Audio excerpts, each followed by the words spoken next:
There's lots of reasons why a video game might not click with you. Poor controls, pacing, writing, combat systems, and any other random aspect to a game that might give each and every one of us a reason to stop playing. We all have different mechanics that we enjoy or hate. Some of us love turn-based combat, some of us hate it. There's no right or wrong, it's just personal preference. But because of these individual preferences, there are games, even some of the highest rated games of all time, that just won't click with certain people, me included. And while there are a lot of big name games that I haven't played because I just couldn't get into them, I also like to give games a second chance, sometimes weeks, months, or even years later. So here are 5 games that I gave a second chance to, and why they stuck with me the next time around, starting with God of War 2018. The controls. For whatever reason, I just couldn't get the game to feel good to play. I liked all the other aspects, the visuals, the voice acting, the story, everything about the game just looked and sounded fantastic. And yet, I struggled to have the combat feel smooth and fun to play. The combat was responsive. Throwing the Leviathan axe and returning it was great, but my hands just couldn't play it properly. I tried changing the button layout, and while it helped a little bit, there was just something that didn't work with me. There's a lot of games out there that have similar combat mechanics. This is obviously not the only game where you have a melee attack or a ranged attack, but I just couldn't get into a groove where it felt consistently comfortable. So I gave up. I moved on. I played something else, and over the course of multiple months, it lingered in the back of my mind that I gave up on a game that I wanted to see the end. Then COVID hit. I had my Xbox and my Switch to keep me entertained, so I actually lent my PS4 to a buddy for a few weeks so he had something to play, and when he returned it, I instantly went back to God of War and decided to give it a second chance. I did not pick up where I left off. I started over. I immersed myself into it and made sure I got past where I was, which was where you meet Brock for the first time, obviously not very far into the game. I went back to the original control scheme, and I'm not sure why, but this time I was hooked. For whatever reason, it worked. Maybe I played other similar style games between tries and I was a better player at this style of game. Maybe I just had more patience with learning the controls. I'm not sure, but I've since platinumed the game as well as Ragnarok, and I also loved the Valhalla DLC. I'm glad I went back to the game, otherwise, these fantastic games would have passed me by. Another top tier game that I just couldn't get into was actually Super Mario Galaxy. I tried this game on several different occasions over the course of multiple years, but I just couldn't get through it for 2 main reasons. One, the running upside down. I can't really explain it, but being able to run around an entire tiny planet was really cool, and yet basically always gave me a migraine.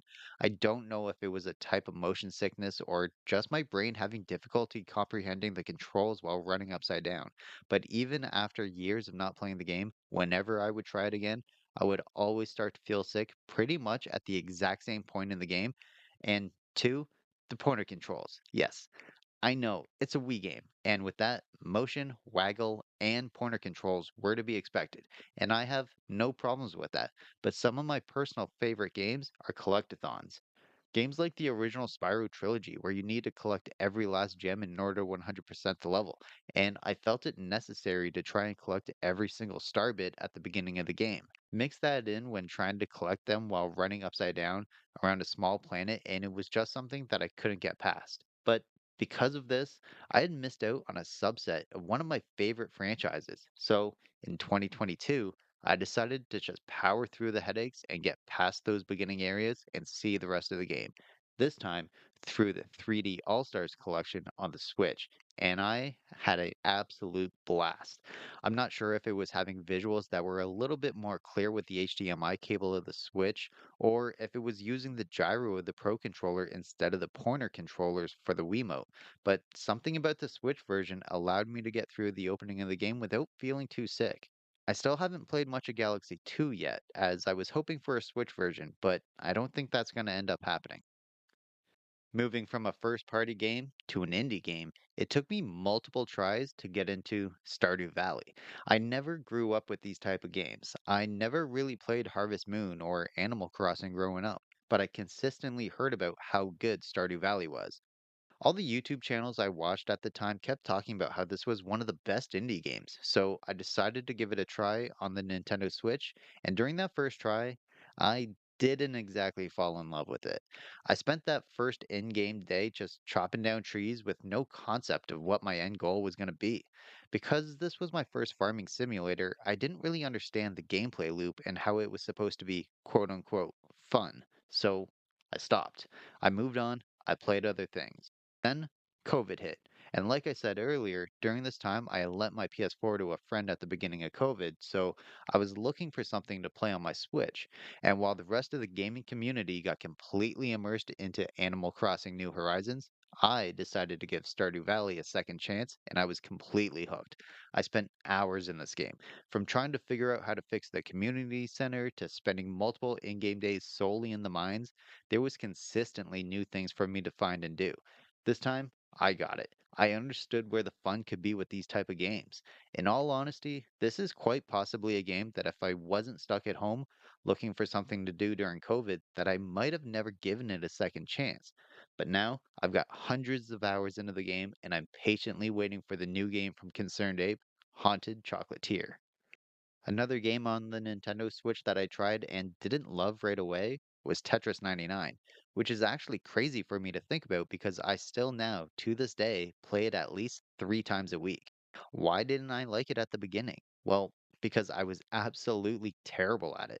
I enjoyed drop-down puzzle games, regular Tetris, Dr. Mario, Mean Bean Machine, and so many other similar games, but I just didn't really comprehend all the workings of Tetris 99 and I struggled to get better than the top 50. The matches ended up being short because of it, and I just wasn't having fun. And well, when I'm not having fun with a game, I move on to something else. But I've always enjoyed drop down puzzle games, and I kept wanting to play a good Tetris game on the Switch, so I decided to try it again and learn the ins and outs of the game. When should I target specific players? When should I save or use the long piece? Should it be for defense to block attacks, or should it be for offense to try and get some KOs? I learned how to have 12 lines attacking you and the quickest way to clear them. And well, it worked. I started doing better, making top 50, top 20, top 10, and I just can't explain how much adrenaline was going through me the first time I won. I know people like Fortnite or Warzone, but personally, Tetris 99 has become my battle royale game. Whenever I need to play an online game to collect Nintendo Platinum coins, Tetris 99 is my go-to.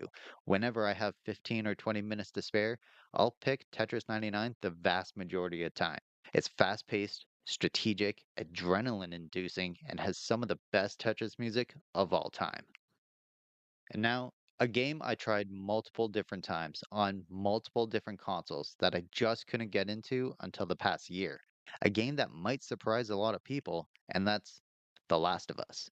Back in the PS3 era, I knew The Last of Us was taking over the gaming world. A lot of my friends at my then job were talking about it, how much they loved it, how the story meant so much to them. And while I understood all of that, I just wasn't having the same connection in the opening moments of the game. Over the years, I've appreciated the story in games more and more, but I'm someone who always considered gameplay and fun to be the most important aspects to a video game. Mario games, online multiplayer Call of Duty, beat 'em ups, games that I'm controlling a character within a minute of starting is something that I've always appreciated. And while I understood why everyone else got so attached to the opening of The Last of Us, I personally got frustrated with the lack of control that I had. I was annoyed that I turned on an interactive medium and basically watched a cutscene and walked for 40 minutes. I tried it on the PS3 from all my friends' recommendations. I gave up on it. I tried it a year later on the PS3 again, knowing the intro was long. I still gave up on it. I tried it on the PS4 years later with a remaster. I still couldn't do it. I just kept getting bored. Then the TV show came out. Now, I already knew the story because of internet osmosis over the years. I already knew the story even though I had never beaten the game. But I wanted to experience the story in a complete telling instead of random clips online. So, I watched the show and I loved it, which didn't really surprise me because I already knew the story was great. But when the show was over, I wanted more. I wasn't ready for The Last of Us to be done for me. So I decided to give it one more try while my brain was mentally ready for what I was about to play. I ended up playing the PS4 remaster on my PS5. I made sure to get further into the game than I had in any of my other previous attempts, and eventually, I was hooked. It was still the same game. It was still the same PS4 remaster that I had already tried. But this time, I was invested. Even if it was because I now had a connection to the characters through the TV show, it allowed for an easier connection to the original versions of them. I've now beaten the game and I'm currently halfway through part two, even though, of course, I already know how part two is going to end. But that's okay. I'm now invested and going to finish part two shortly.